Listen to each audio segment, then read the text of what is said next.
What's going on? This is Chris Van Vliet, and you're watching Hawaii's #1 podcast, the Kasanova Podcast.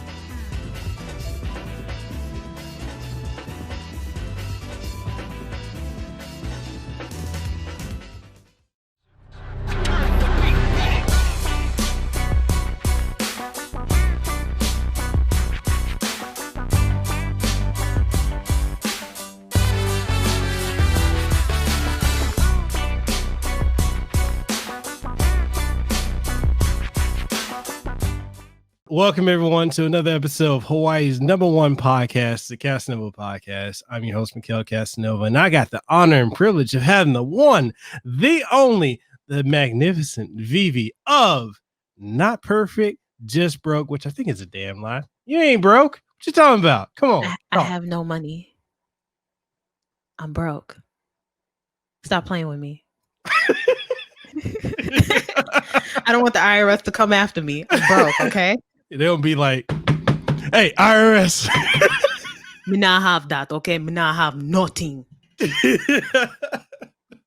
But thank you for inviting me to your show. I appreciate it.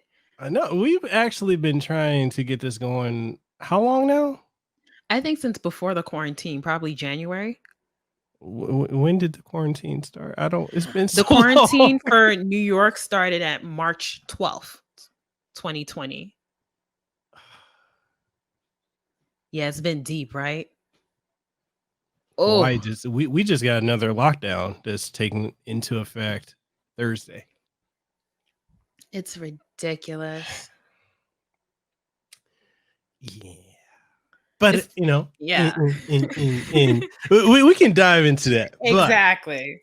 Tell us about yourself. Tell people where they can find you. Plug your social media outlet, your website, your podcast, everything you do. Girl, do what you do. Okay. So my podcast, Not Perfect, Just Broke, is a podcast for the struggling millennial. So it's basically where I dwell into certain sociological or certain like economic topics, and I make it a little bit fun, mix a little bit of ignorance, and just kind of open it up for the millennial perspective, because I find that a lot of topics millennials don't speak about it. We always look for people within older generations do, and I feel like we need to start opening our minds to certain things that may affect us, opposed to just waiting for media to bring it upon us. Season 3 is starting on September 6th, 2020. Which is going to be exciting. We're going to speak about topics such as toxic femininity, the prison system. We're going to invite certain individuals within certain artistry sectors, such as writing, such as people writing for shows. So it's going to be good. Now, you can find me on Instagram at Not Perfect Just Broke, and just everywhere. If you just Google at Not Perfect Just Broke, you're going to see me. I made sure. Okay. The universal branding across the board. I love it. Even the website, notperfectjustbroke.com. I'm a Jehovah's Witness. You will see it. It's not religiously I'm a Jehovah's Witness, but I'm just comparing it. No, I get you. I get you. Yeah. And I'll have links for everything down in the description below. So make sure you go and check them all out and go sub to a podcast. Do it right now. Pause the damn podcast and do it right now. Right now. Do it. Do it. This is peer pressure. It's complete peer pressure. And Vivi, you're gonna learn. I'm wild as hell. That that filter, that brain to mouth filter. My shit's been broken for about 20 years, so it's like if it pops up here, it's here before it gets processed. So I'm yeah. How long have you been doing podcasting for? 5 years. 5.5 years. Wow. Yeah. That sounds like dinosaur years. Technically 6, if you include because I got into podcasting because of a former friend. He wanted to do a podcast out here, and he basically is one of those situations. That one friend that likes to drag you into stuff even when you don't want to. Yeah, that's what that was. So he dragged me into doing podcasting because he just wanted someone to go like as he talked. And so I ended up buying all this equipment, and then next thing I know, his him and I fell out over some dumb shit, which is funny, like legit funny. And then he left Hawaii, and I'm like, well, I got all this stuff. I might as well do something with it. So then I just started doing my own podcast and figuring out, the whole process of recording, your audio levels, peaking. Like I had to teach myself all that.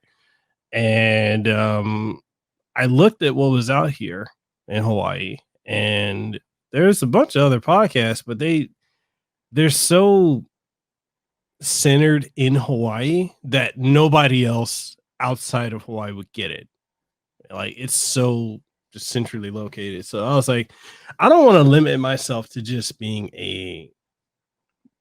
reaching the demographic of just people here. I want a global audience. So I started just, reaching out to different people around, YouTubers, streamers, celebrities, whatnot. And I was like, all right, let me just keep this going. And then next thing I know, like, 6 months in, I'm like, oh man, I'm charting number 1. And Money! I'm like, okay, let's just keep doing this. So Cha-ching. Hey, it's turned into a full-time career. It's crazy. It's That's absolutely amazing. crazy. So I feel like I just got interviewed. Here's the question. When am I coming on your show? I don't Peer know, because I pressure. feel like you're serious. I feel like I would have to hit you with like a topic. No, I can go with anything. Oh, okay. Because I don't like to do that. Like, it's very hard to just randomly bring someone and it's just like, okay, we're going to talk about anything. Like with my show, I like to have like certain topics. So it's just like, whoa, you know what I mean? Yeah, I can do that too. Just let me know. So you might, Okay. you might be invited to my show. I have to check because, I'm booked, Okay. All right, Hollywood. Okay. Yeah, I'm booked. Okay. Allegedly. Okay. Hey. So what was the process of like how? Okay, so I'm gonna reverse the question on you. How long have you been podcasting, and what have you learned along the way? So I've been podcasting for approximately 11 months. I started September 2019.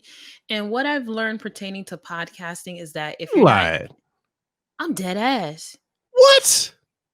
I'm a baby potty, y'all.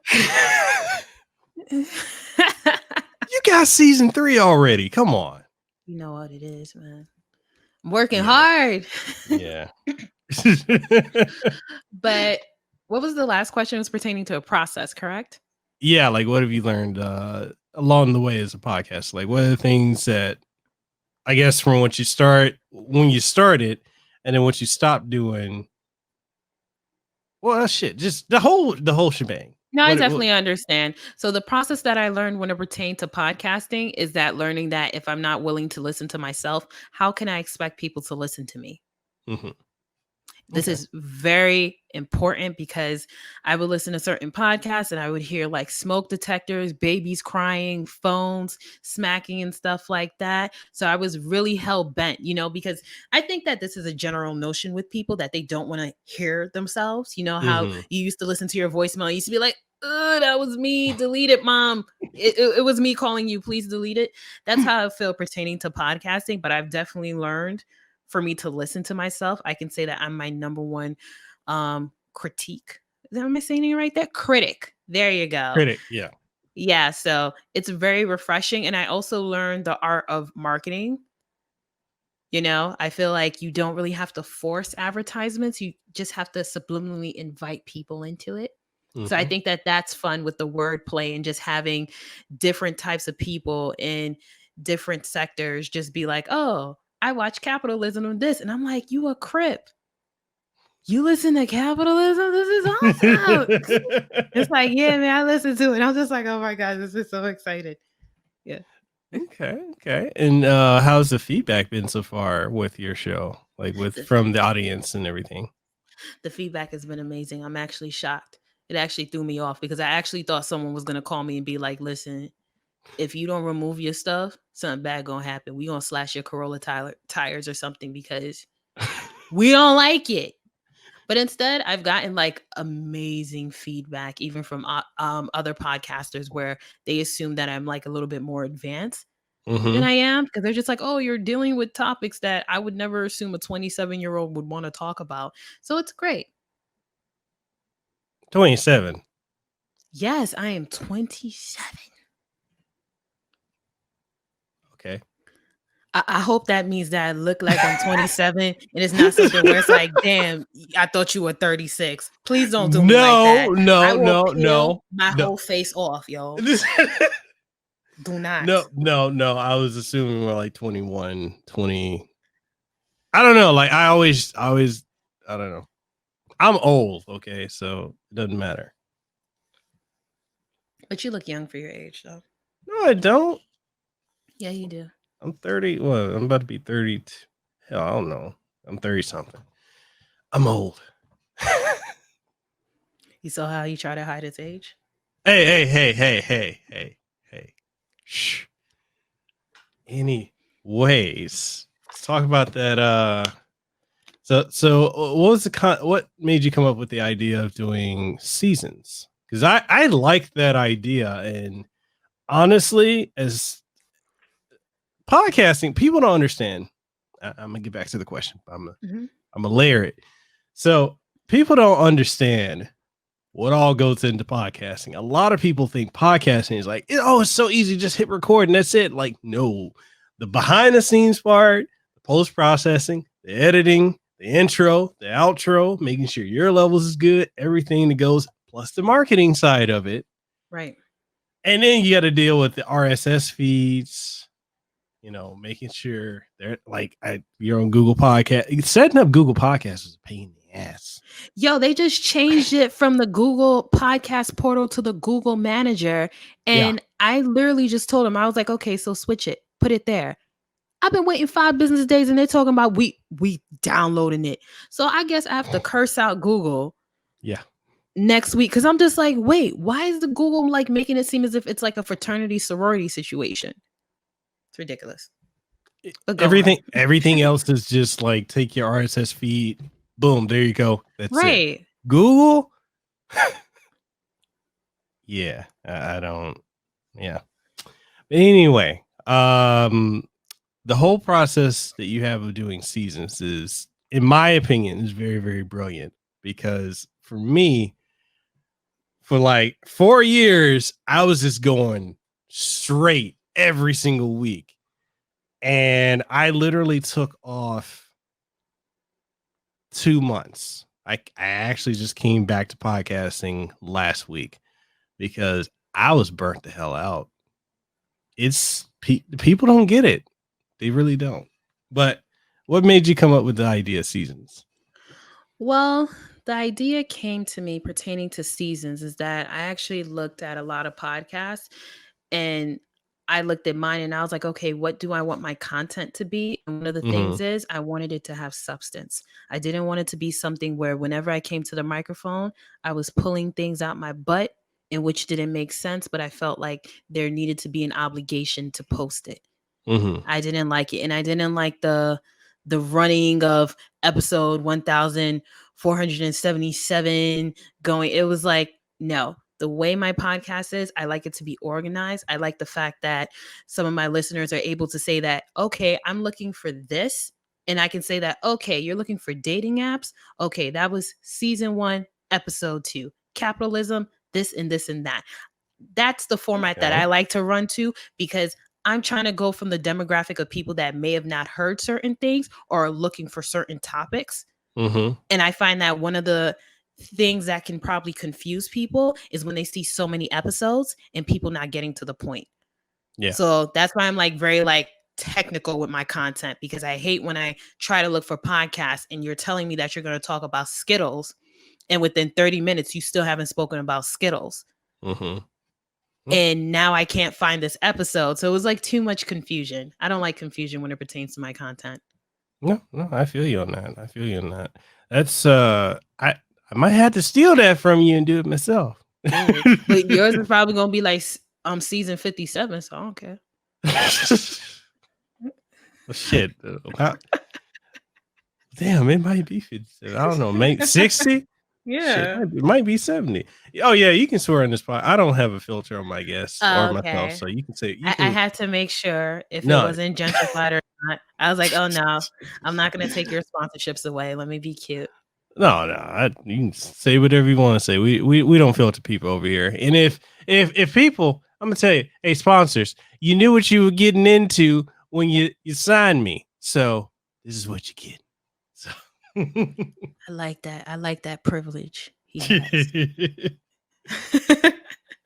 so how's your experience been with other podcasters along the way? Like you said earlier, that people have assumed that you've been doing this a lot longer than you have. You're about to hit, but next month makes a year total. Yes. Okay, so you're just shy of a year as of this recording, this episode, but people assume that you've been doing it. I mean, honestly, from everything I've listened to, I'm like, yo, she's been at this for she an OG when it comes to it. I'm shocked. 11 months, you making me feel like I didn't get my shit together when I started. Why, thank you. Hey, respect. Yeah, no, but when it pertains to other podcasters, the general consensus, amazing. People are always friendly. Now, there's the few where it's just like like the Lilo and Stitch kind of like pull your eyes out because they expect, I don't know, some of them it's just like as soon as they add you, it's just like spamming and constant solicitation, which I just find is just very toxic. So you'll find like as soon as you'll add someone, they'll at you for these follow Fridays.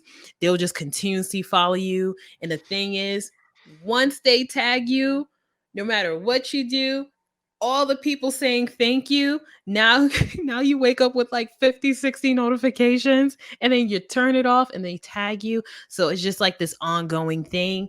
Now I think maybe it's because of different goals. So that's why I'm kind of like a little bit compassionate. Maybe there are people that are doing this for a hobby. Maybe this is how they get their most viewerships. But with that, I always tend to tell people like, don't do that to me. Just let me be that podcaster in the background. Yeah. It's very strange because I don't understand the logic of follow for follow because I get it. It's raising your numbers thing. It's making people think that you have more than what you do. But the part about it that I don't get is you're gonna have people following you that don't organically actually care about your content. Exactly. So I don't know. Like it's strange to me, and I have a lot of feelings about people to do that. And it's I see this with YouTubers, I see it with Twitch streamers, I see it with podcasters, where people think that I need to self promote myself, but I'm gonna tag you in it, and I'm thinking this has nothing to do with me. Right. It's your promotion. So why are you tagging me? And maybe benefit of the doubt. Maybe it's they're thinking, hey, your audience will see it. Maybe so. Like if I have a guest, I'll tag them if I'm promoting it because it makes sense because they're on the show, blah blah. They'll retweet it, their audience will see it, right. Whatever. But if it's like nothing at all to do with them, I don't understand it. And a lot of people do it. A lot of people I've talked to, they continue to do it, and I'm like, I don't get it. I don't know. Well, it was interesting because there was actually someone outside of the podcasting community who was complaining about that.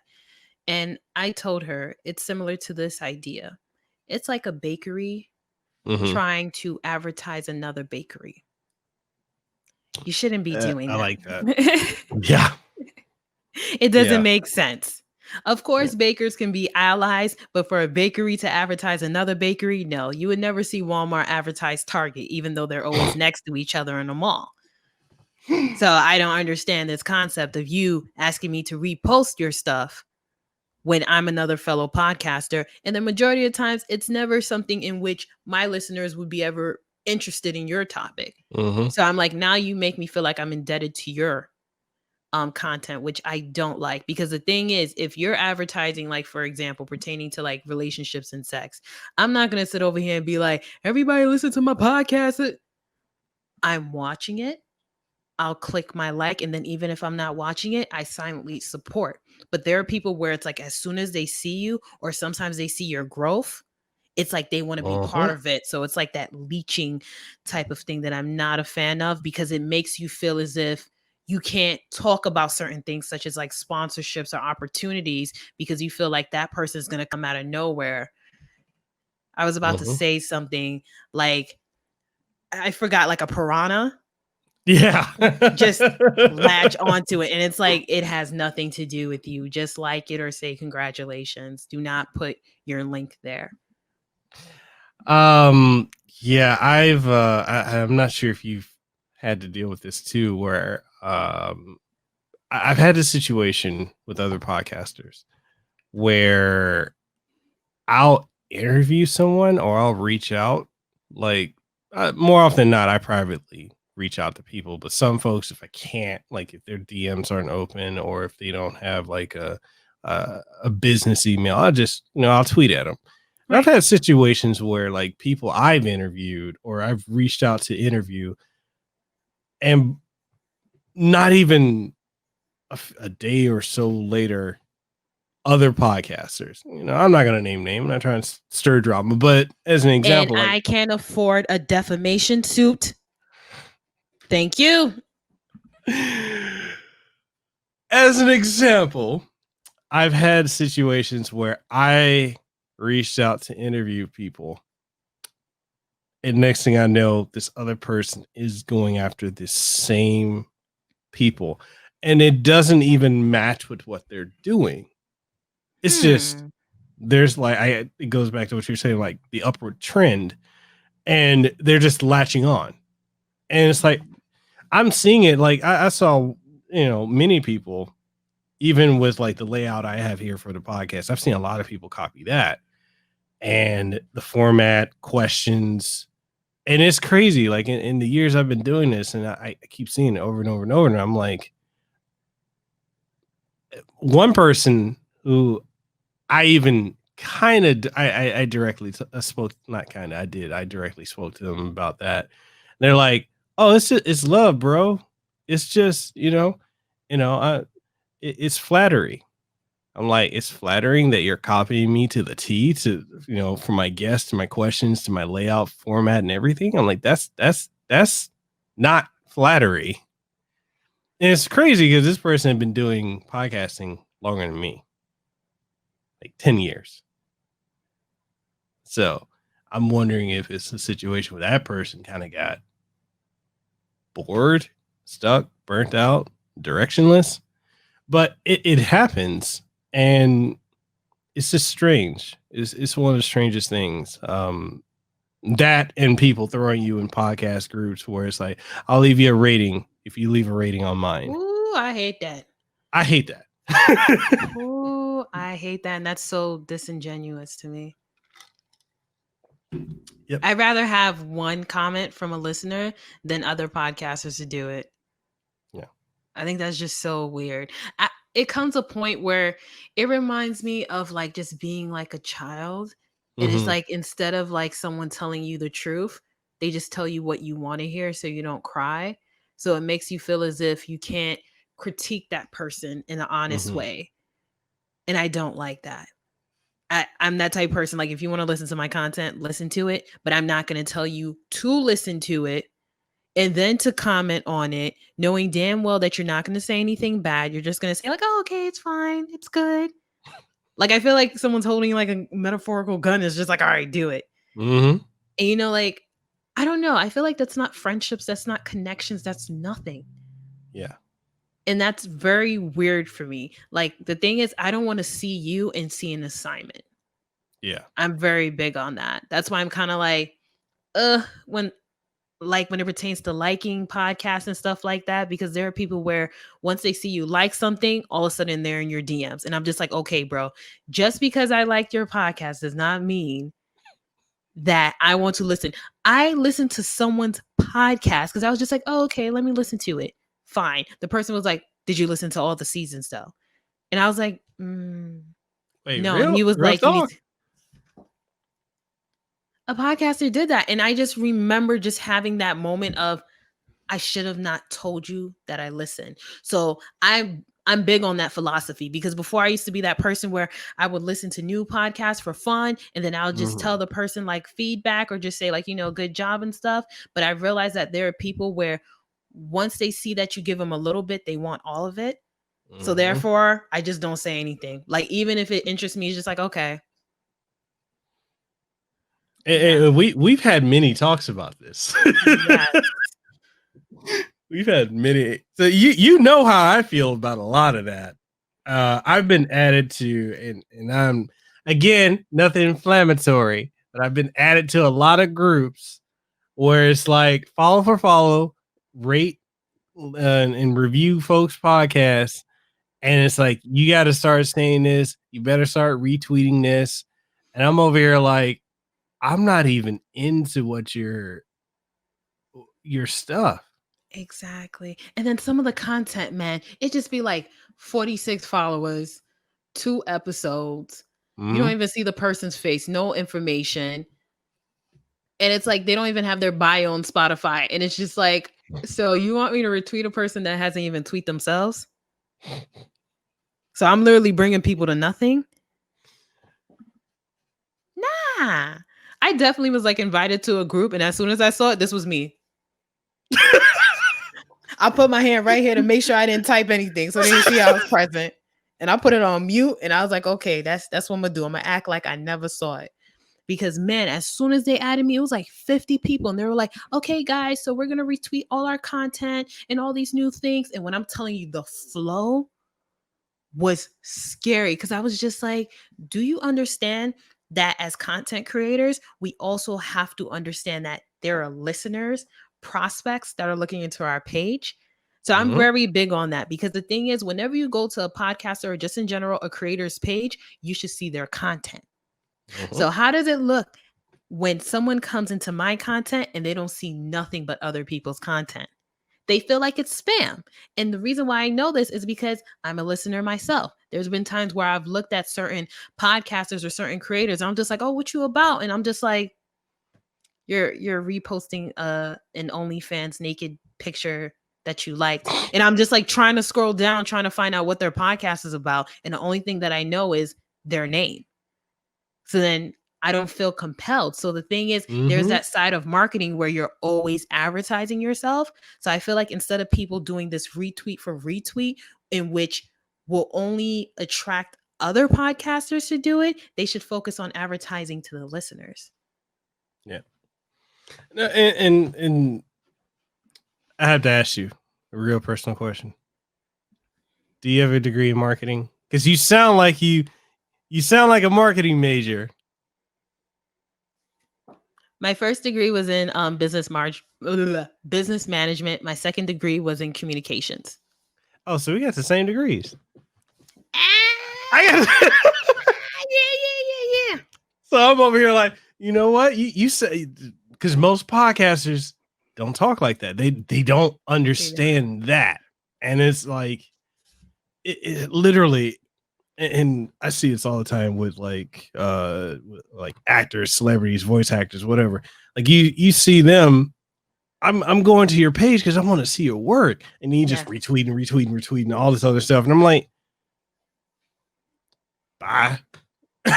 Exactly. Like, you're taking pictures of flowers, but you a murder podcast. I need to see some murders. I mean, not blatantly murders, but you know what I'm saying? Like when you're advertising something, people should, within 3 pictures, someone needs to have an idea of you.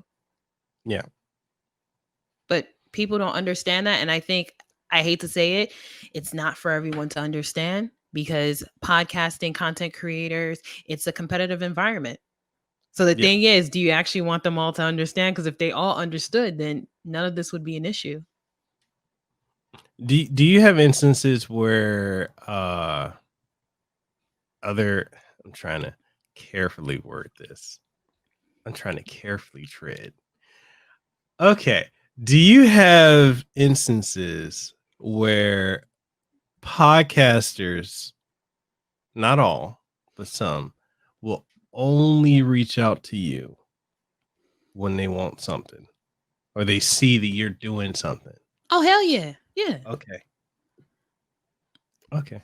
Mm-hmm. So it's Oh not yeah. just me. I definitely received those, and it's unfortunate because there are people where when they contact me, I know it's out of respect, appreciation, good vibes. So even when they need something, that means it's because they couldn't find it. Mm-hmm. So that's when I'm just like, yeah, what's up? What's going on? But as for other people, when I see their names, it's always you need to do this, you need to do that, or can you give me mic advice or how to start a podcast and stuff. And even though these people have podcasts, Mm-hmm. and it's unfortunate because I don't know, it kind of like brings my energy down because before I used to be like really hyper and I just used to answer everyone, but now it's like I'll look at stuff and I won't answer because I'm Yeah. just like, okay, every time you speak to me, I'm writing essays. Like there's times where I'm just like, okay, this person doesn't know, let me write all of it. And instead of the person taking it, it's like, okay. And I'm like, I just wrote a dissertation and you're telling me, okay. Like, no, screw you. I'm not doing this anymore. So yeah, no, I'm definitely very careful of that because I'm starting to see that. Like I can say in the beginning of the seasons, it was just like whatever, but I'm seeing as I'm growing, there are Mm-hmm. people where as soon as I post something, it's like 2 weeks later, hey, I'm Mm-hmm. doing the same thing. Like I was saying seasons. Now I'm seeing a few people saying seasons when they're like doing episodes. So I'm seeing that and I'm just like, I take it as flattery, but I see you. I see you, you know?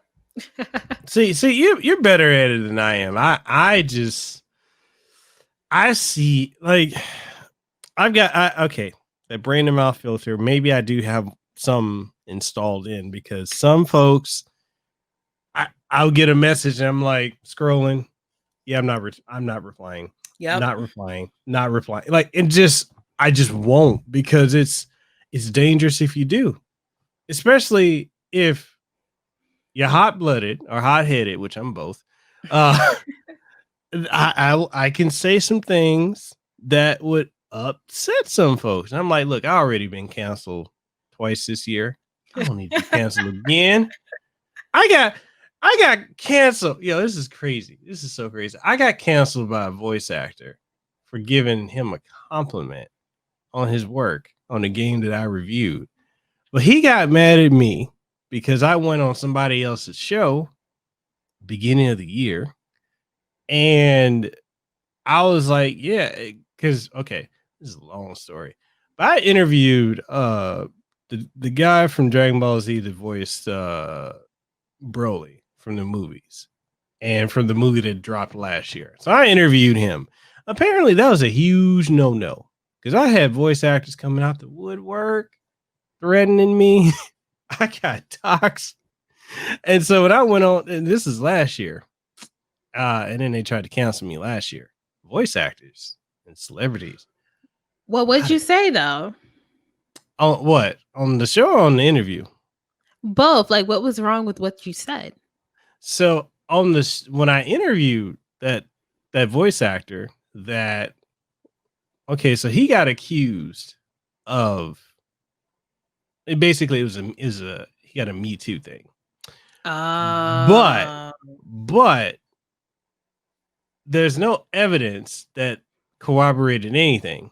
Right. But what happened with the evidence that so he turned around and sued them, all the people that brought claims against him, and he had proof.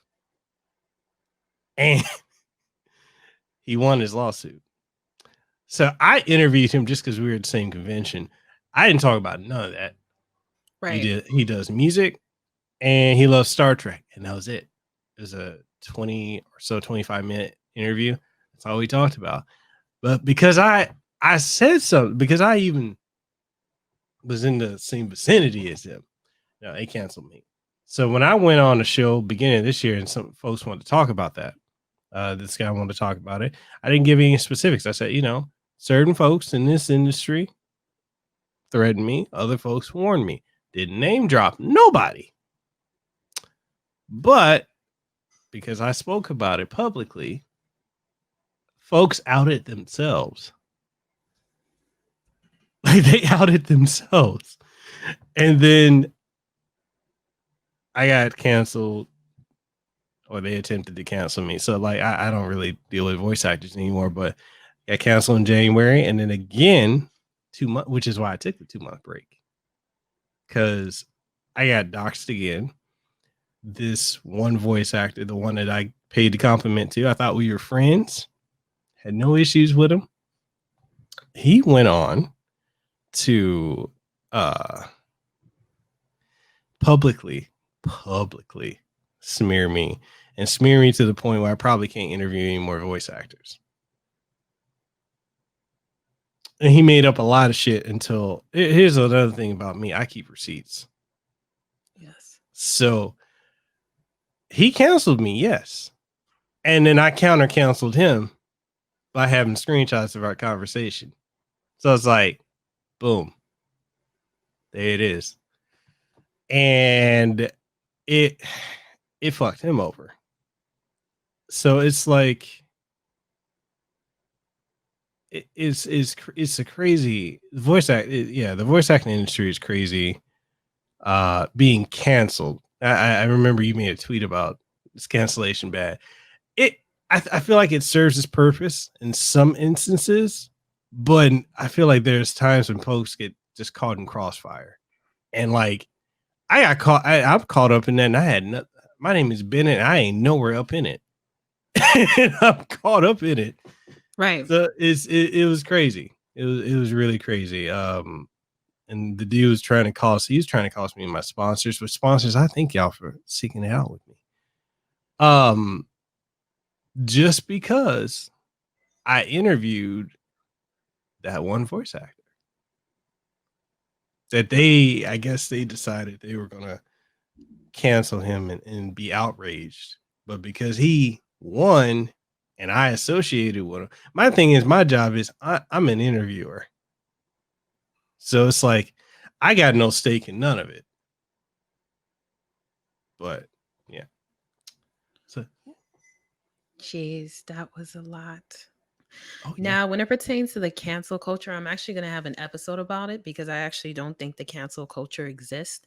Mm-hmm. In my opinion, I just feel like I feel like it actually increases that person's notoriety because what you're doing is you're holding that person up in a pedestal and saying that that person needs to be irrelevant. What you're doing is increasing the audience. So now you're having individuals saying, "Oh, I've never heard about him. So why is he being canceled? Oh, he said this. Oh, it wasn't that bad." Or, "Oh, I don't like him. So let me see what he's going to say next. Let me see what he's next." So then you actually get those hate support and also those people where it's like, "Oh, it doesn't matter." So I think that cancel culture is invalid in my opinion. I just think it's a fictitious thing. I feel like it's a weapon in which people who basically live in social media use. I feel like Twitter's definitely kind of gotten people to this power hungry situation where it's like, cancel this person. Everybody, and then like 5 days later, we don't remember what happened. Yeah. And then even though the person lost a few sponsorships, the person got another sponsorship off of it.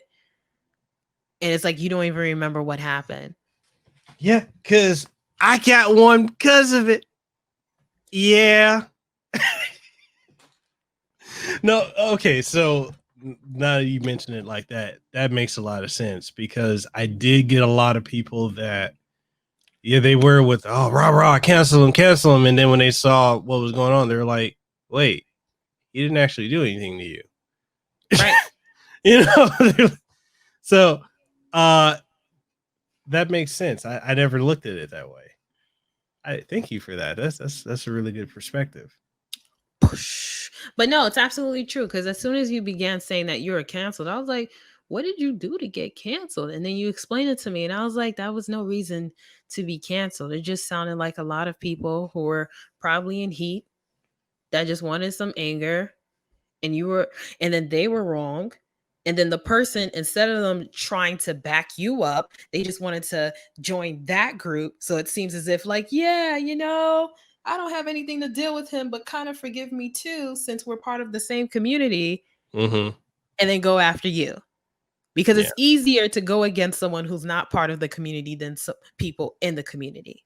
Yeah. Yeah. Uh, It's the entertainment industry is just crazy. It's one of the things, like, I don't know, and I'm not sure what your opinion of this is, but I don't know why people go to celebrities to be informed on things. A lot of these celebrities who don't even give a damn about stuff until they need to say something. Like, it's crazy. I It's, don't listen to them at all. I am shocked that people in the same age range as me kind of mm-hmm. like give them credibility. They're just people with more public attention.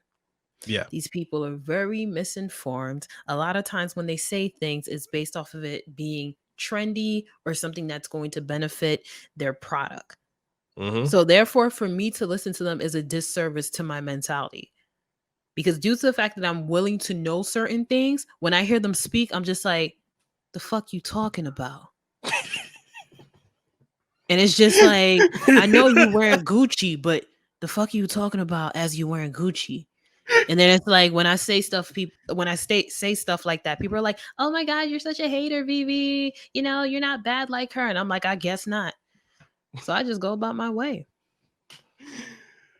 Oh god. Okay, so what are your thoughts on the companies? So this is an interesting thing, because I saw a lot of companies with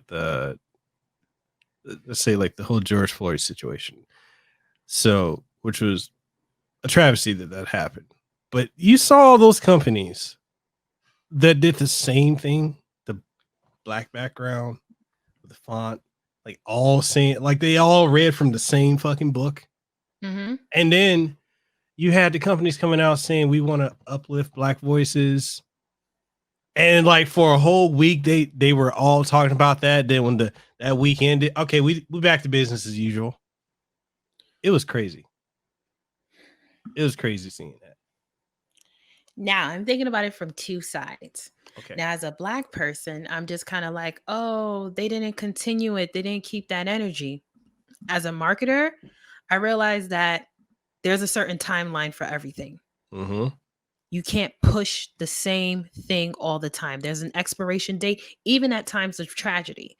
So Mm-hmm. therefore, by them doing that, it sounds right because it's almost a season.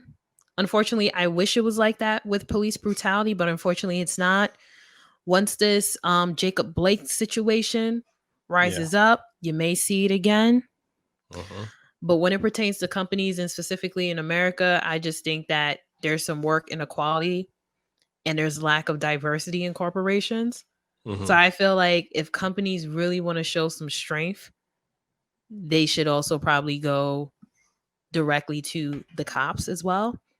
But I feel like everyone's doing this thing where it's like, yeah, we got discounts for Black Lives Matter and stuff. And I'm like, nah, go to the law enforcement. Mm-hmm. Don't sell it to them. Don't sell them any products now. Because it's not to say that it's all of them, but I'm saying that it's enough to the point it's being a problem. Yeah. And the thing is, no one should be comfortable about this. I don't know Yeah. how it is when people say that, oh, it doesn't happen to everyone.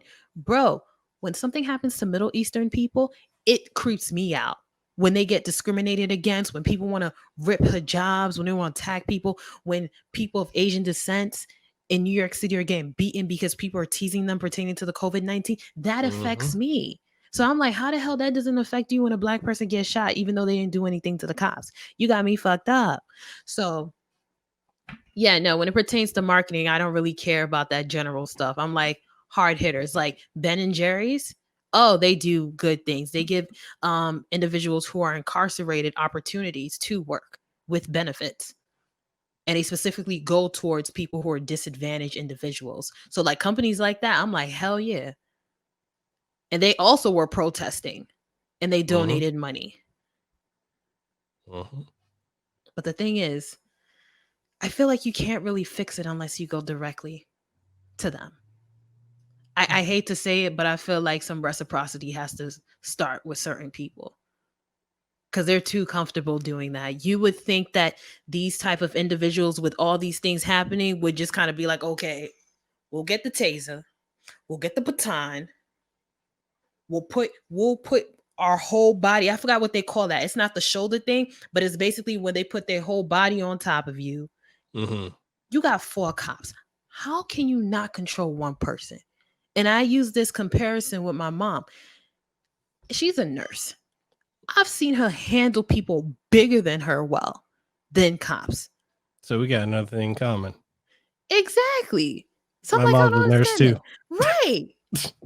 And I've seen her go through like, people that have like manic situations. And my mom Mm-hmm. just literally just do what she gotta do, grab them of people with seizures and apply pressure.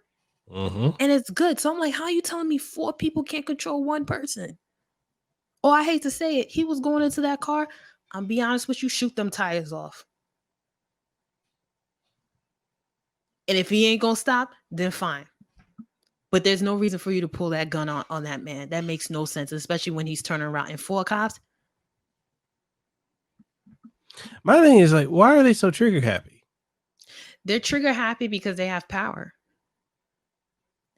I'm telling you, as someone who went to a PWI, I've seen people where I was just like, oh, they're going to get it.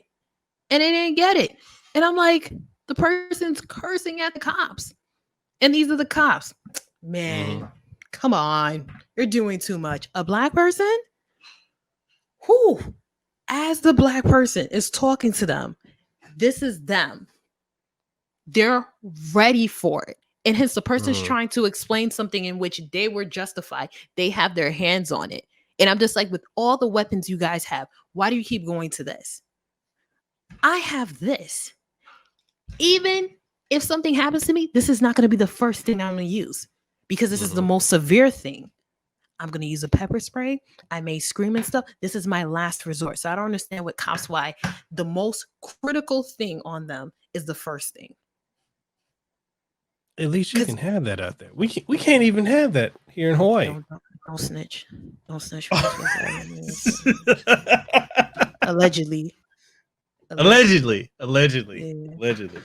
Yeah, no, because I was dealing with so much harassment to the point where I was actually in a situation where I was about to use my pepper spray and that baby didn't stop that person.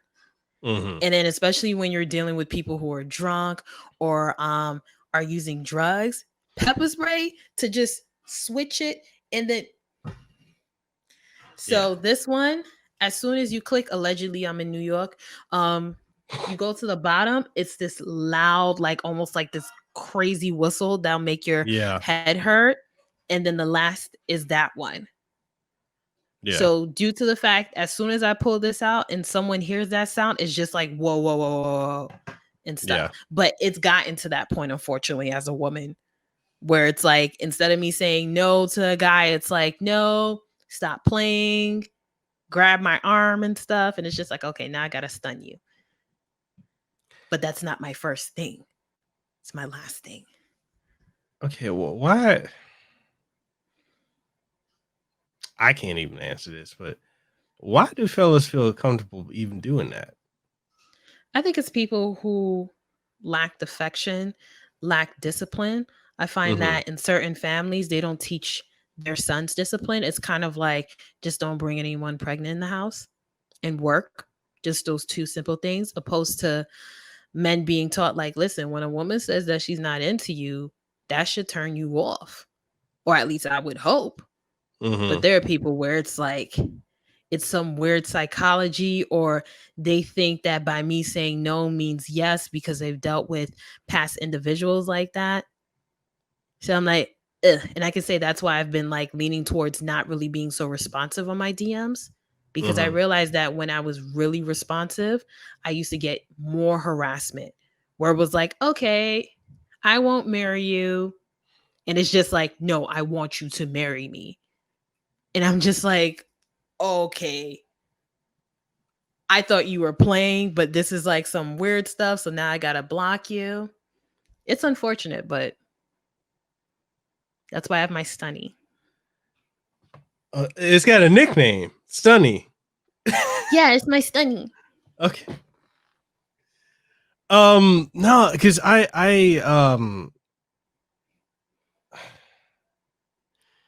don't know. Even folks. Well, okay, we're roughly in the same age range. So, Yes. no, I see a lot of dudes that just they think the minute a woman gives them attention, like high looks at them, they think, oh, she's in love with me or she likes me, and I'm like, no, that don't. That it's weird. It's one of the things like I used to do when I was younger was I was just always the friend. Like, of course, that's not saying like I got put in a friend zone. Like, I'm not saying that, but I'm the cool guy. I'm just gonna be friends. I'm not trying to because you don't want to misread and put yourself in like a bad situation. So I'm just like, oh, I'm just gonna be friendly with everyone, and then if something happens, it happens. Right. Um, a lot of folks, a lot of dudes don't seem to get that. They're over here like, no, I'm just gonna be super aggressive. I'm like, yo, that can be a hell of a turnoff. And I've noticed like it's so weird now. Like you have dudes that are either hyper aggressive and like you said, they think no means yes, and you got the dudes that, for lack of a better term, are credibly beta. And it's like you ain't got a shot in hell, even if you tried. So it's like it's weird seeing like the dynamic of how guys approach It women. is Like it's crazy. It is crazy. And I feel like that's going to be a topic that I may just have within each season because I feel like it's ongoing. Like I mhm. may just have a separate episode pertaining to like my direct message experience and probably invite someone who's older or a little bit younger about this because it is just disgusting. I mean, like today, someone said that I should go to Nigeria. And I was like, yeah, I'm going to go to Nigeria. And they're like, yeah, maybe I can help you. And I was like, no, I'm good. I'll invite someone from America who's Nigerian to Nigeria. The person contacted me and was like, how come you don't want me to go with you? And I'm like, I don't know you. And he's like, well, you can get to know me and we can date. And I was like, that's why I don't want to be with you because your whole motivation is you wanting to date me. And he was like, oh, all right, forget it. I don't want to discuss this issue. And I'm just like, wait, so do I'm just, you understand? Like, the type of DM messages that I receive, it's just ridiculous. And this is why I can't really talk about things pertaining to my location, my real name, and things like that. Because even though I'm in the beginning stage of getting known, I've had individuals say that, oh, I saw this in your picture. So you're there. I think I saw you and stuff like that. And I was like, I wasn't there in Are you 2 weeks. serious? Dead ass? Yeah. I had people that before the pandemic and when my office was open, I would take LIRR, which is a railroad, and some of them would look at the times. So they would be like, "Oh, I took the 401, I took this and that and that. Did you go there?" And me being a slow poke, I usually delay my pictures. So I never Mhm. take I never post the pictures the same day I take it. It's always like weeks after or something like that. And I was like, "Oh no, I haven't been there." And they're just like, "Oh, I was in there." And I'm just like, what? This is scary. Because it's not coming from someone where it's just like, oh no, it's pleasant. It's like, I don't want to meet you in person. It's fortunate. But I feel like that's what women have to go through. And it was funny because I was telling people, I'm like, yo, my ass is not even that fat. Why are people going crazy for me? I mean, if I'm going through this and I got the Amazon, 1 day expedited shipping, then what a bigger woman doing, man? Crazy. Oh my god. But I would like to say this: there are men who just get it though, and I hate them for that because they confront me, and I'm just like, I want your D, and they're like, I'm not looking for a relationship. I'm like, of course you're not. Of course you're not, son of a bitch. But I've met some amazing spirits where I'm like, oh yeah, you can definitely get it.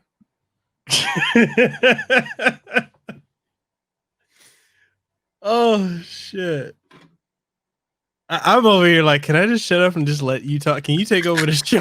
Like, yo, I want to know. I'm like, yo, I want to know what else? Like, yo, what's going on in the life of Vivi? Like, who are all these people sliding in your DMs? Too many. On, and they're too confident. Way too confident. I can say that that's a disadvantage of being nice online, is that people think like, oh, she's nice enough to want. Hold on. She's nice enough to want my dick or something like that. So I'll get the guys where it's like, as I post like a little cute picture, they're just like, I wonder how you are in bed. And I'm like, I'm sucking a popsicle in the morning. And they're just like, I want you to take my popsicle. And I'm just like, why are you taking things so sexual? So okay, so let's dissect that psychologically.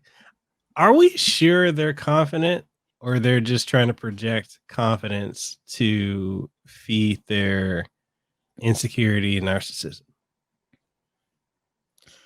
I think that they're trying to portray themselves. It kind of reminds me of like the animalistic nature of trying to make yourself as big as possible to intimidate the opponent or a person that you're really into. I think that's what they're doing.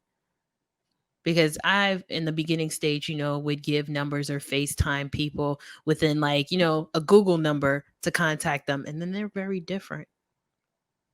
I would definitely speak to them and it would just be a, hey, how are you doing? And I'm just like, wow, you told me that you would eat my groceries and you can't even finish a sentence. It's interesting. And it's like after that, hi, how you doing and stuff, they're like, what are you doing? And I'm like, I'm about to take a shower without me. And I'm like, wow, you actually sound better when you were sexually threatening me than on FaceTime. Oh shit. Yeah. Oh. So just for people who don't know this, I do not take my Twitter seriously at all. So if you contact me, it's just all games, because I've just realized that there are people that go to Twitter for like those type of things. And then some of them are like taken and stuff like that. They're already in relationships or they're married and they don't show it. So I'm very lighthearted when it pertains to Twitter. And the other thing too is you have to protect yourself and have a sense of anonymity, because I mean, based off of the stuff you've been saying here, I'm like, yo, I thought I had it bad in some aspects. I have some females sliding in my DMs like, oh, I want to send you a picture of something. I'm like, okay. Oh. What, Mekel, what did she do with the game controller? Right? It's like, let me turn on the vibration function. Yeah. I had this one white girl that was let's just say she was looking for her thirst to be quenched. And I was over here like, I don't even know you like that. And you on the other side of the country. I'm in Hawaii. You're in Florida. She's like, yeah, I'm gonna go to Texas though for a convention. So I hope you're there so we can hook up. And I'm like, oh yeah, we could, I'll say what's up. She's like, no. She said, where are you gonna stay if you go to this convention? Oh, I'm probably gonna stay not where you are. I'm gonna stay somewhere else. I've had some some interesting DMs. I was like, oh, that yeah, you got a body. Yeah. Mm-hmm.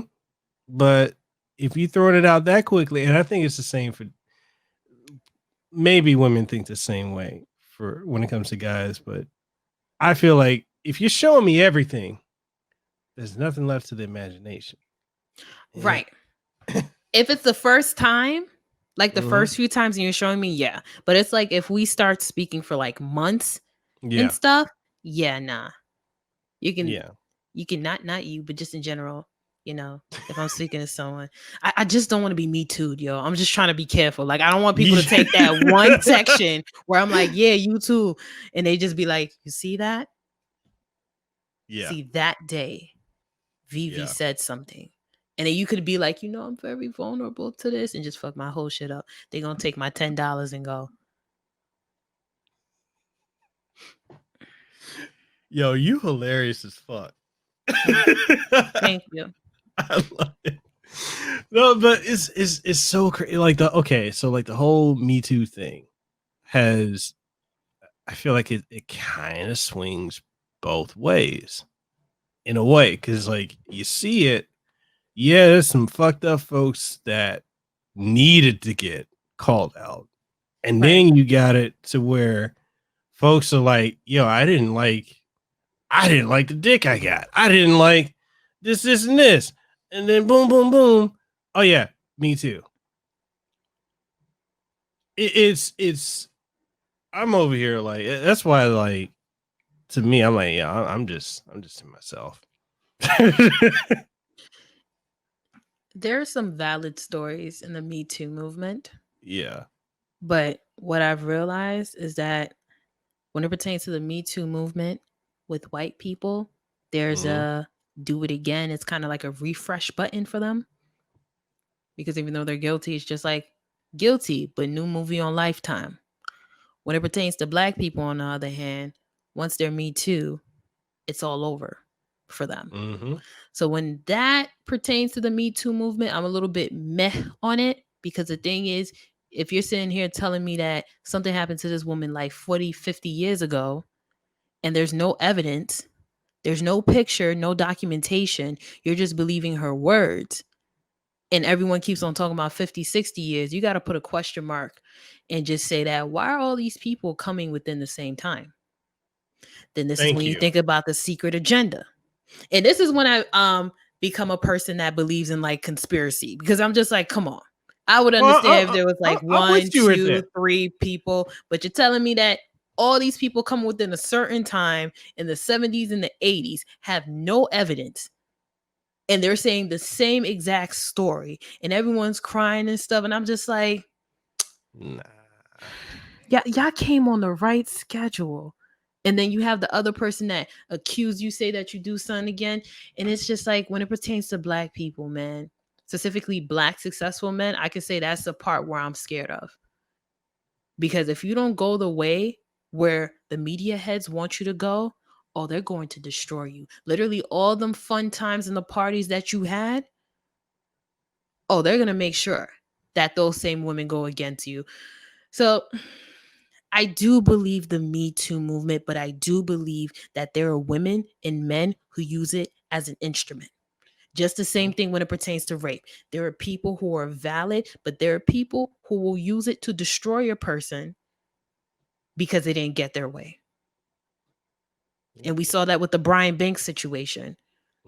Like going through all of that for him to lose his scholarship and just for her to say, oh, no, he didn't. We just kissed. And he was in jail for how many years?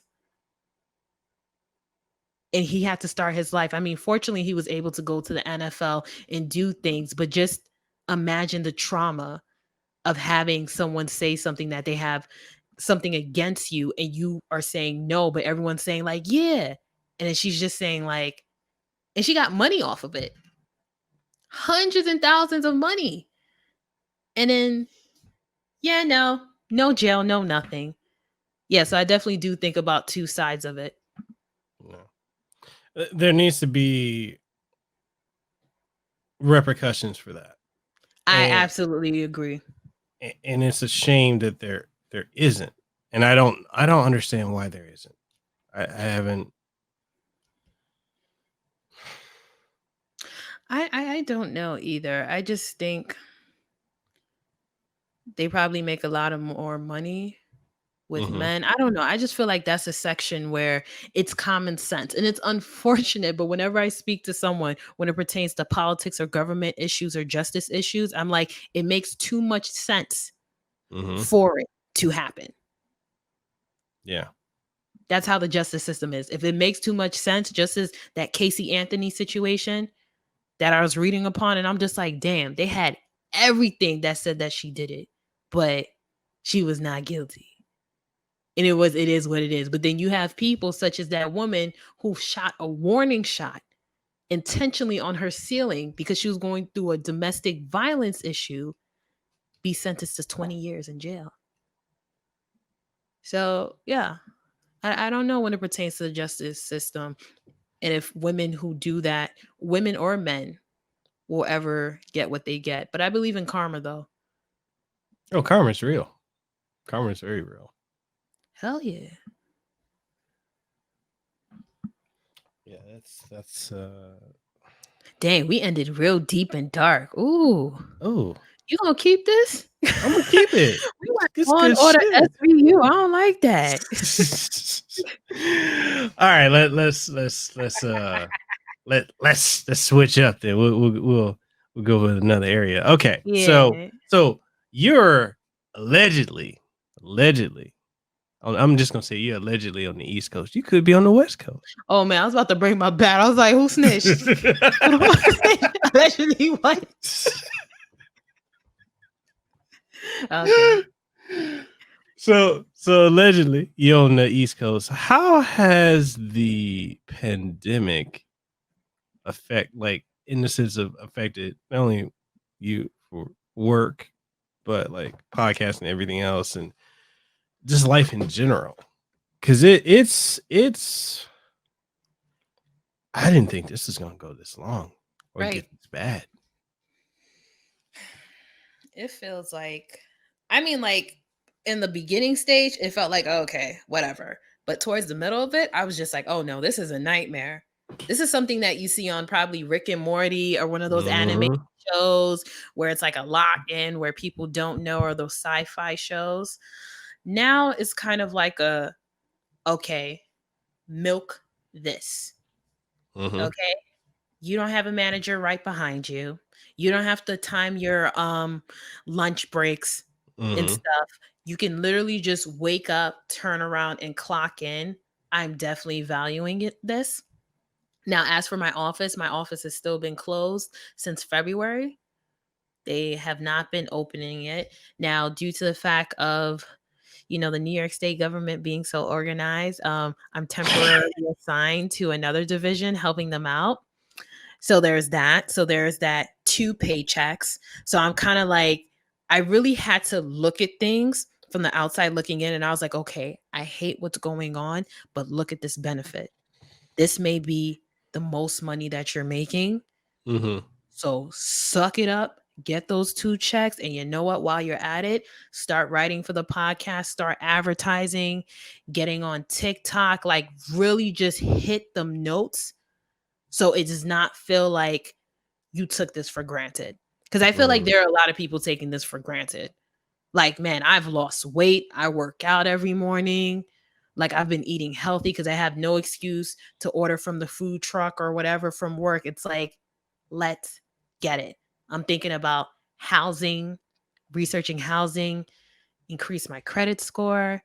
It's all good. Now, as for the environment of New York City, it's definitely changed. It's not busy at all. It kind of gives off this eerie feeling because with the buildings in New York City, a lot of times there's like several different buildings within stores. So you'll have like a mall and stuff.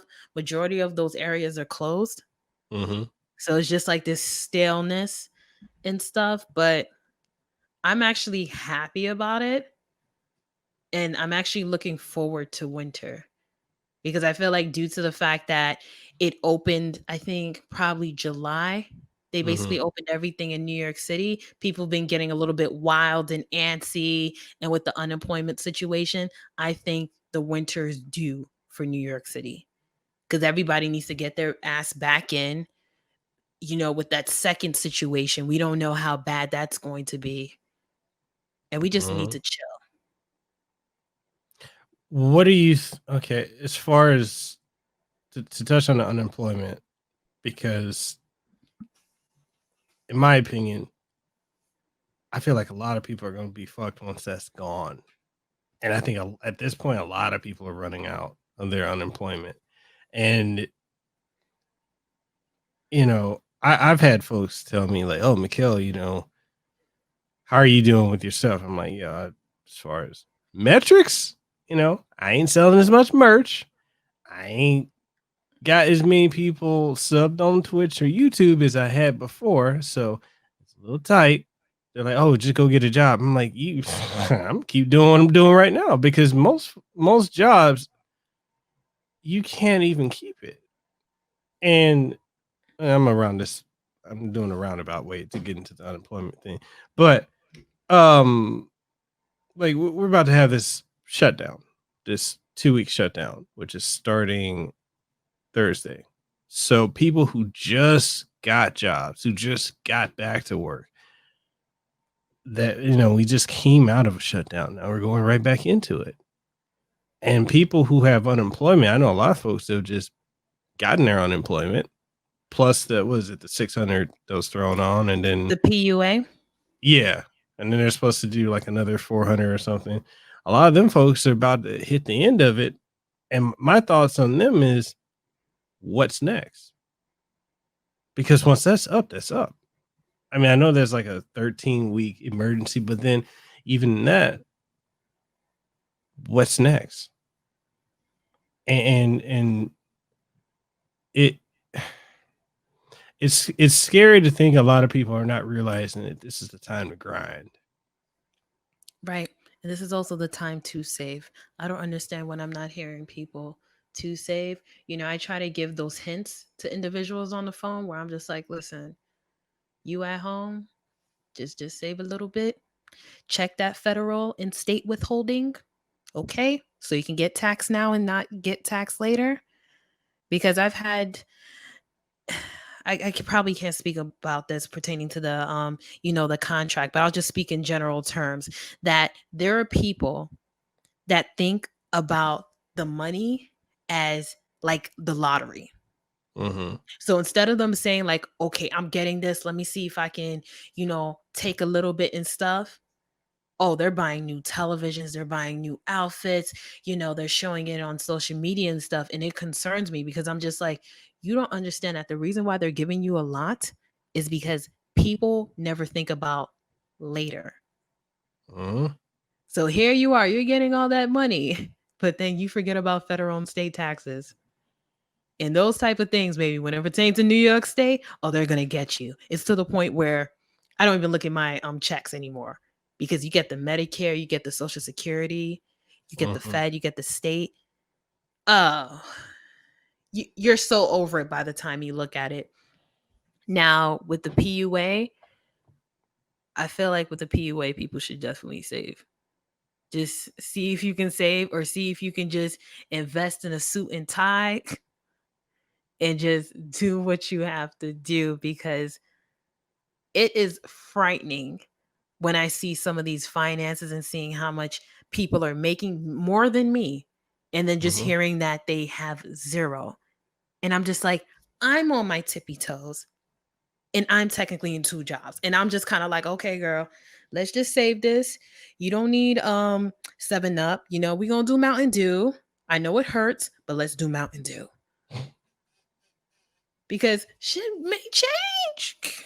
Yeah.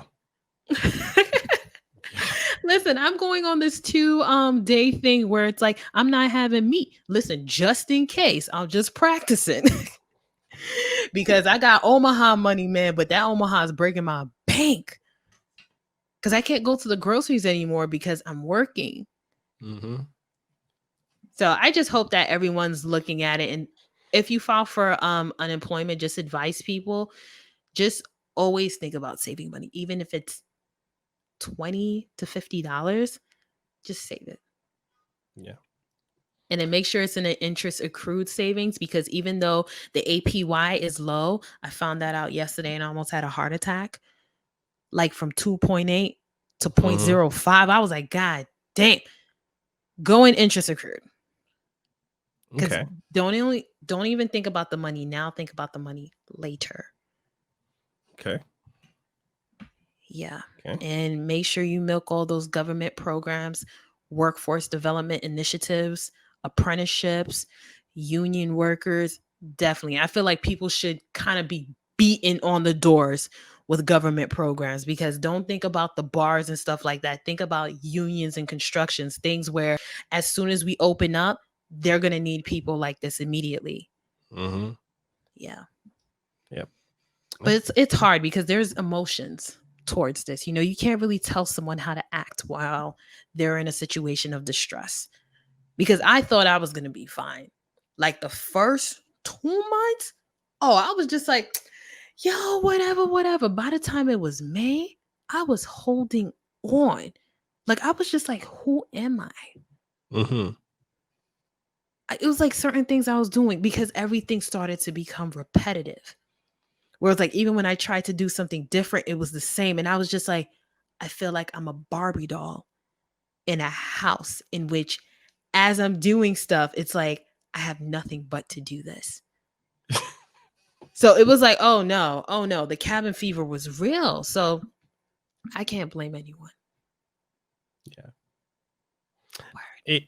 I definitely, I rarely leave my house. And it's crazy because I have a view, like if you go, so I have a 5-bedroom house, and the view. You single? Shh. Anyway. Hey, Miguel. Miguel, I can cook. Yeah, keep going. so uh so I've got the view of Diamond Head and I've got Waikiki. I'm looking at the beach and I'm over here like, I can't. Like, I see people go to, like, people here in Hawaii just, they don't give a fuck. They think, and it's crazy to this, even to right now, people here think that the situation is a mainland issue. They're not realizing it's a global issue, and we're rising to be the fastest growing in the nation right now of catching or of it spreading, because people here continue, people in Hawaii continue to party, to go to the beach, to do this, to do that, because they don't care. They don't care. There's fuck it. Most people in Hawaii are not very educated. And it's because it's multi-layered. They hate education. They hate anything that's not local. Right. So they kind of live in this bubble, and it's just making it worse.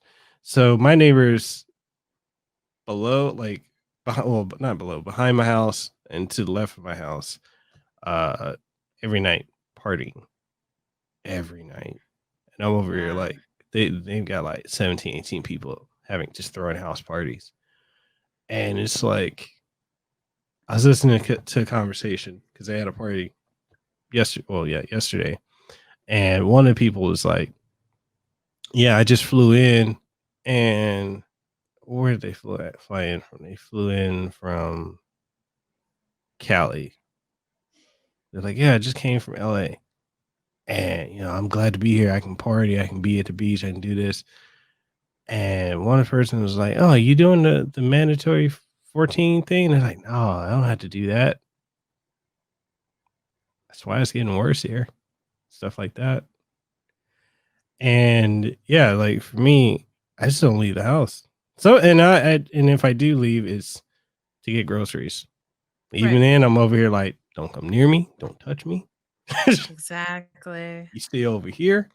Then you see people that wear a mask, and have you ever noticed that people wear like this or like I've that? seen people do that. I don't get it. But I'm so zoned out when I go out. The only time I go out is for working out, but I'm like really zoned because in general, New York City, it just has a lot of character.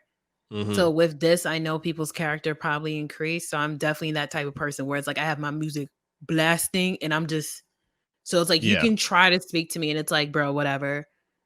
I remember I was like Yeah. walking and someone was like critiquing me like, oh, how come you don't have your mask on? What I wanted to say is, motherfucker, I'm running. So how the hell would what I have get to you? But then I was like, let me just pass it and let me just play my next song.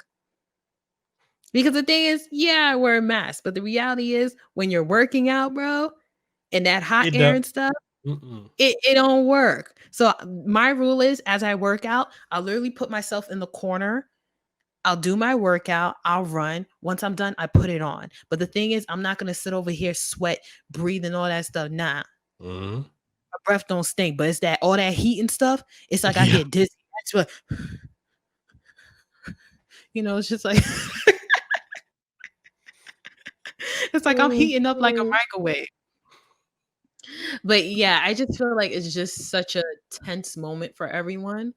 And I Mm-hmm. say that that's why I'm so happy that winter is coming for the East Coast because I feel like everyone, they're going outside. They want to normalize everything. Mm-hmm. There are people where they're dealing with unemployment, so they feel like a need to kind of like prove themselves by like, yeah, I'm gonna go out, I'm gonna have fun, YOLO, and the teenagers and the school kids. So I feel like the winter would kind of like tone people down to be like, okay, family. Good. And then by the time it's spring, it's like, okay, you guys learned your lesson now, okay? Good. Yeah, I was gonna say, can we get some of that snow that y'all get over there? Because we only have 3 temperatures in Hawaii: hot, hotter, and then goddamn, it's too hot. At first I always wanted to like live in a hot place, but then I realized I was like, yo, y'all guys go through some shit that we don't go through. Like category 5 hurricanes, earthquakes. Yeah, no, we just only deal with snow.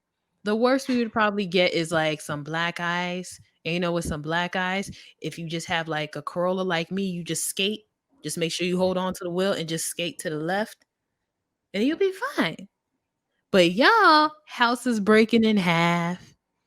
What is that? Hercules coming out the sky, shaking the building and cracking stuff. And you guys are like, oh, it wasn't that bad. Yeah, nah, we don't deal with that. At least, you're not in a situation. There's on the Big Island there because we got the one active volcano. There are people that there's like whole communities around the active volcano. For the life of me, I don't fucking get it. I get it. I don't get it. I get it Right. because it's like it's dirt cheap. I Mhm. don't get it because that volcano is active multiple times a year, and that lava it's crazy. It's Yeah, I crazy. don't think I can do that. Even with the wind that we experienced, I think it was like 2 weeks ago where we just had like a little draft or something, trees were falling. And the thing is with New York City, we have like houses that are like really close together. Mm. So it's like the weather that you guys deal with, it's like to us that would be destruction. So I'm like, yeah, no, keep the snow. Like, listen, I'm at the point where there's times where I'll just pop my AC on and just get like the Mhm. house like really, really cold and turn it off and then just wrap myself in some sheets. And I feel comfortable like that.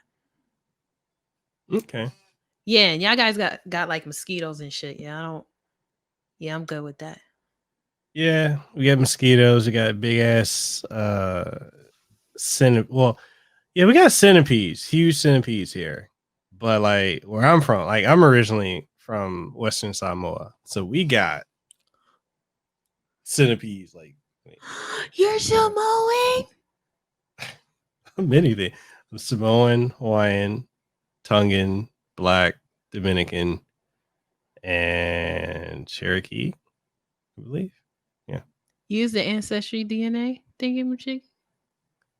No, it's just what I know from my family. So on my Samoan side, I'm from a chieftain family. Uh-huh. So we which is why that's kind of one of the reasons. Like my Samoan side is kind of mad at my mom because and my mom's mom because the whole mixing with Tongans. So Samoans and Tongans don't like each other. Basically, Okay. Samoans and Tongans used to be one people, but one people eventually, I think one family enslaved another, and then war, and they left. The Samoans left and went and inhabited Samoa. So that's how that came to be. So there's still a beef, hundreds and hundreds and hundreds of years later, still a beef between Samoans and Tongans, and then Hawaiians just don't like anyone, even though they're like, oh, aloha, yeah, it's bullshit. There's two types of aloha. There's the commercial Lilo and Stitch one, which you have people say aloha all the time, and they don't mean that shit. And there's actually aloha is in the welcoming spirit, and very few people here actually have it. But yes, I am. I'm originally from Samoa, born and raised up until I was like 7, and then my dad is actually from Memphis, Tennessee. So I moved to Samoa when I was 7.5, and that's when I had to learn English.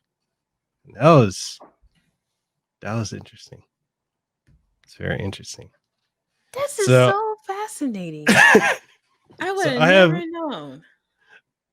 You'll hear so my English is very Southern leaning. I have a twang. Yeah. It used to be bad. Like it used to be really bad. But yeah, hey, you learn something new. That makes so much sense because I thought you were like a Southerner who moved to Hawaii. Well, technically, I guess you could say I am. Oh, okay. I guess you could say. And then cool. People here are like, oh, you're a mainlander, and then I start speaking Pidgin, which is our broken English out here in Hawaii, and they're like, oh, you're local. I don't know. I'm ambiguous. I am the rock. No, definitely. You're the definition of that because you can literally walk into Bronx and people be like, you Dominican? And you be like, yeah. And it's like someone like ask you like, are you from Africa? You can probably say yeah. Yeah. Haitian, yeah. You can get away with a lot. Even Trinidadian. Has people told you you look Trinidadian, Trini Guyanese? Like Indian? That. Yeah. I've gotten that. That's cray. I'm black.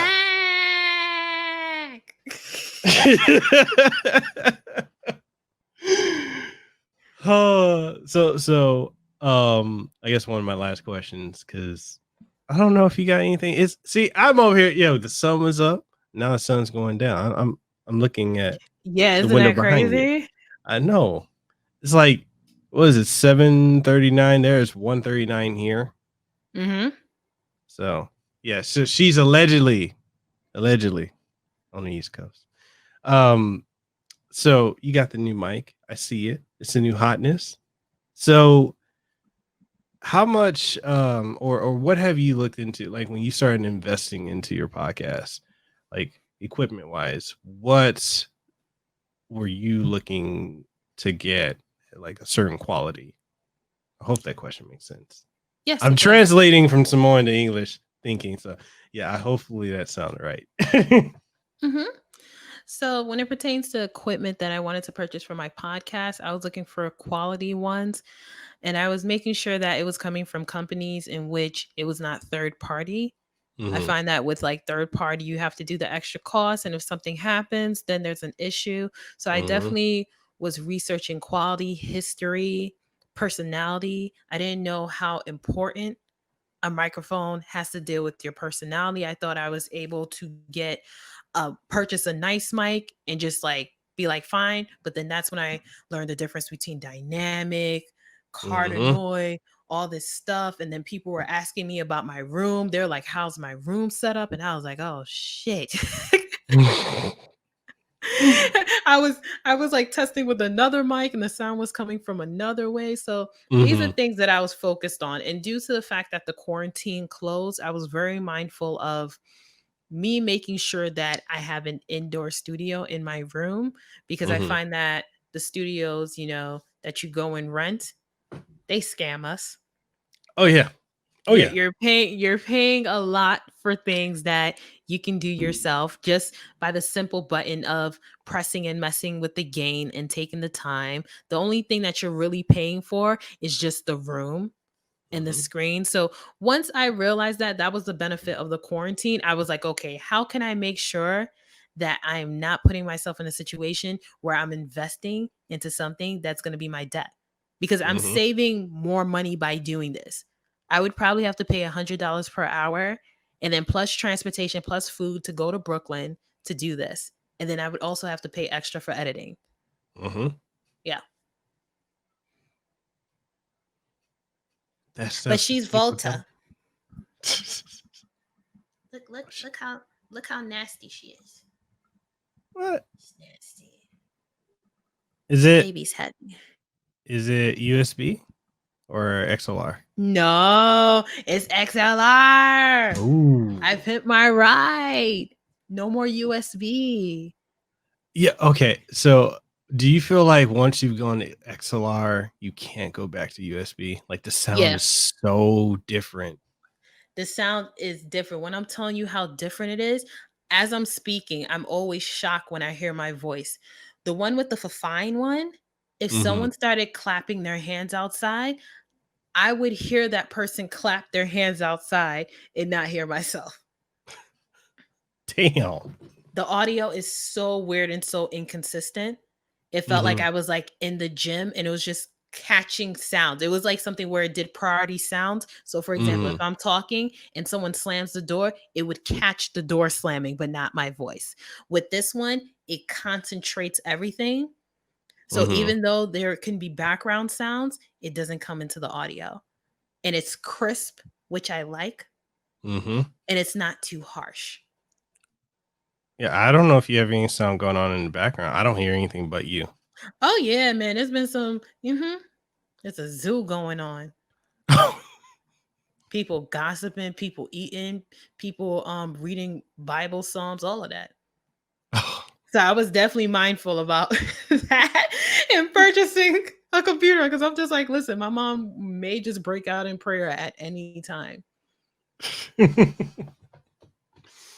So before we go, is there anything any advice that you would give to people who this is a 2-layer question. It's 2 questions in one. One, is there any advice you would give to people who are looking to get into podcasting? And the second layer of that question is, I guess it's kind of a social question because we touched on this and I think this is very interesting. But people who are bothered by things going on, let's say here in the US, should they just take solely to Twitter and get outraged, or should they get into their communities, get, be active agent of change? I know it's 2 questions. I know. So with the podcast questioning, make sure before you start a podcast to have an ongoing theme. I'm starting to see people just starting podcasts for the heck of it. They have no understanding of what they want to do. And it's a situation where they just have something recording within like 40 to 50 minutes and they just say, okay, post. People are not getting the idea of it. Secondly, I would say when it pertains to podcasting, think about the future. I find that due to the fact people are thinking about now, they get fixated on that. Okay, if I do one, I become viral and stuff like that. When I do my podcast, I not only think about it as a podcaster, I also think about it in my outside life. If a professional company is going to listen to me, or if my employer just finds out my alias and goes here, would they actually be like, oh, okay, would she still want to hire me, or sponsors and stuff? So you have to be very careful about that. Because if you're not mindful, it only takes that one person that does not like you or that one viral one to go to your employer and you're ruined. I mean, you see that with individuals. You can say something, you got a Subway hat, or someone finds out you work at Subway and all of a sudden they say Subway does not represent these individuals. So always think when it pertains to podcasts, if you want it for business, act like it's for business. And if you want it to be a hobby, understand that you have to privatize everything. Like you have to remove yourself from that. Now, when it pertains to the quarantine situation, it's difficult. I would probably tell people, do what works for you. If you're craving potato chips, damn it, eat potato chips.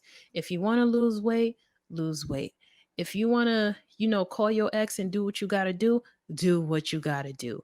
I feel like it's just hard to be judgmental now because there are people that cope different ways. I would just say that always think about yourself for the future. Like I'm working now because I know once this quarantine's over, I'm getting me a boo. I'm getting me a Dr. Boo Boo to make sure I don't have to pay insurance for the COVID-19.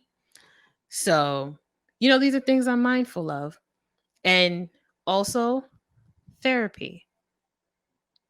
Yeah. This is a great time to do therapy. This is a great time. And it's also like cheaper to do it. Places that I know of, telehealth, also looking at certain directories and stuff. Yeah, it just really is just a big self-care. You have to understand, I don't wear pants all the time because I'm just really relishing on this quarantine. It's like I'm miserable, but then I'm like free at the same time. Because once this thing opens, it's going to be very hard for me to wear my professional uniform and say good morning to people and actually give a fuck about my manager. Yeah, I have not seen her since February. I don't think people realize that the idea of going back to what we used to have is that's not happening. And the fact that we're more productive at work and we're getting things done early, that should give the organization like a, that's very interesting. Instead of you guys doing it from 9 to 5, you guys getting things done for 8 to 1. And you guys are just done and you guys don't need any supervisor level person on you. That should kind of give like a, whoa, maybe we should kind of give people the options, or maybe we don't need a manager. Yeah. Allegedly. Because this could be the one episode, since you're bigger than me, that they just like click post and someone's gonna be like, I think I know her. It's like boom. Oh my god. So I lied. I got one final question for you. Do it. Did you have fun? I did. It was very interesting. Yeah, no, I did. It was interesting because I was just like, I didn't know where it was gonna go. Because I was just like, it may turn shady, and then it turned light, and then it got real dark, and then it got light again, and I was just like, oh god, I hope it I don't kept say you on your something. toes. Yeah, I was like, dun dun dun. Right? I mean, because okay, so for those who didn't know, I had some things I probably wanted to say. Oh, actually, no, I did want to say them, but I chose not to. Because, as she said, you gotta, especially with your outlets, you have to have a certain level of professionality. If this is your branding, your business, and that can be saved for DMs and off air talk. Yeah, because I have some things to say about a lot of stuff, and I've learned, you know what, that doesn't need to be said. At least Exactly. Yeah. Yes. But yeah, anything you want to leave the audience with before you go? You want to tell them where they can find you and anything you tell them whatever you want. The microphone is yours. You can find me on iTunes, Spotify, Alexa, Google, everywhere. You guys can find me everywhere. Support, like, subscribe, follow me on Twitter, and don't be afraid to comment. And Are you on Patreon too? No. No, I'm not on Patreon. Do it. I not want that. No, I not want that yet. We can do a subscribe star. I mean, what you're talking about. Is that a set? Subscribe no, star. it's it's I was like, yeah, you could do that. So okay, so subscribe star or coffee, KOFI. Like you could do either of those. If you didn't want to do Patreon, uh it's the same thing. It's just a different outlet. But I mean I mean you about to I'm over here like, yo, you need to be on this. Get paid. Get paid. I am, but I'm trying not to be the person where it's like you gotta pay me. I'm trying to grow it when it pertains to demographic and audience numbers, have the sponsors, and then from there. Because the thing is, I don't want to put myself in a situation where I just have too many outlets and it's hard for me to moderate it. Or I'm expecting someone to pay for my Patreon where they can listen to half of the other things that went public. You know what I'm saying? Like you have to make Patreon special for individuals. You just can't expect people to go to your Patreons like what I want for my OnlyFans. If I had an OnlyFans, you know, I show you a picture of like some raw shrimp and you're like, what happens? And you click on it and it's like some cooked teriyaki shrimp with some coconut rice. Well, how'd you know I had an OnlyFans? You got OnlyFans? Oh my God, you're making a lot of money. No, I understand now. Because at first, when you talked about the podcast being your full career, I was like, how you get that 5-bedroom house? You said OnlyFans. I got it. He is doing some Samoa things with his accent. I don't judge. You got to pay them bills somehow. Hey, you know, I just gotta, you know, show a little skin. No, I'm kidding. I don't have an OnlyFans. That's been a running joke with my community. They're over here like, when you gonna get one? Everybody else got an OnlyFans. If people, I can't believe you got folks like selling bath water. I'm not even mad at the person selling the bath water. I'm mad at the dumb motherfuckers buying the shit. That's so unhygienic.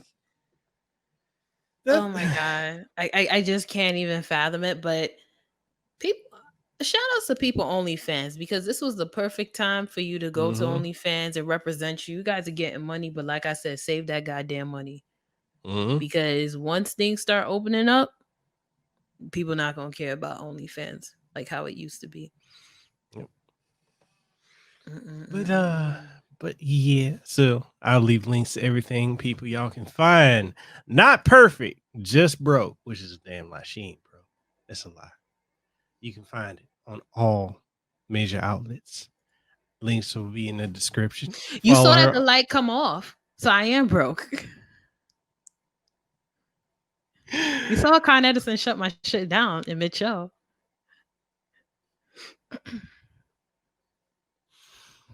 Oh my God. Okay, I gotta have you back on the show. I gotta have you back on. You know, okay, yeah, I'm gonna say this. You know how many times I interview folks, and a lot of people had like dead ass, like no energy. And I'm over here like feeling like I'm just talking to I'm like, yeah, so let's talk about your stuff. Like I feel like that a lot of times. Like you got that energy, you know, the vibe is good. I'm like, hey, I dig it. Natural crackhead. Thank you for that compliment. I'm just saying my audience, when this goes live, when they look at the video version, they're gonna be like, yo, he got a fine woman on here. Yes, people, I did. And she's funny and she's got great energy.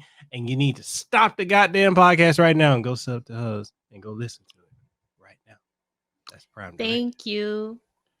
So but no, for real though, I appreciate your energy that you know you brought here and just your humor, like you're funny as hell, you're smart, like the marketing background, like I love it. And it's rare because there's so many people you just feel like you're pulling teeth trying to get them to talk, and it's hard. It's very hard. So I appreciate you coming here. It was a pleasure. Yeah, we gotta do this again.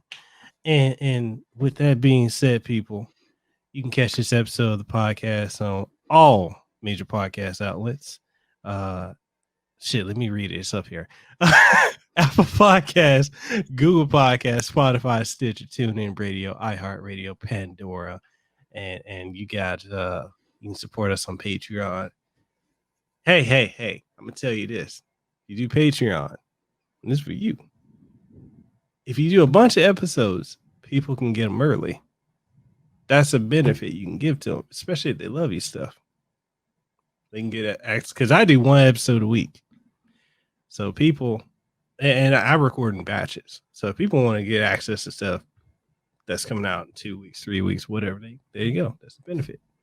Plus, Patreon added this other thing to where if you got people that are at a certain tier, you can set it up to where after X amount of months, they'll get like a free shirt sent to them that Patreon will make themselves. You just slap your logo on it. Yeah. Okay, that's something to consider. Yeah. So, with that being said, we are signing out. I want to thank my lovely guest, Vivi, for coming on the show. This has been a blast. We got to do it again. Girl, we got to chop it up again. Let's do this again. Pleasure. And with that being said, we catch y'all on the next one. Hey, did you enjoy this episode of the Kasanova podcast? Well, I'm sure you did. And since you did, and you're wondering where else you can find it, you can find it on every podcasting outlet. Yes, that includes Apple Podcasts, Google Podcasts, Stitcher, TuneIn Radio, iHeartRadio, Spotify, Launchpad DM by Podcast One, and so much more. And the only thing I ask of you is if you truly enjoyed it, even if you didn't enjoy it, please leave a rating and tell us what you thought of it, what you like, what you didn't like, and everything in between. And also, if you're looking for video formats of this podcast and many more, you'll be able to find them on youtube.com/Mekel Kasanova, as well as on twitch.tv/Mekel Kasanova, and new episodes every single Monday morning, 8 a.m. Eastern Standard Time. So, with that being said, this is Mekel Kasanova, Hawaii's favorite YouTuber.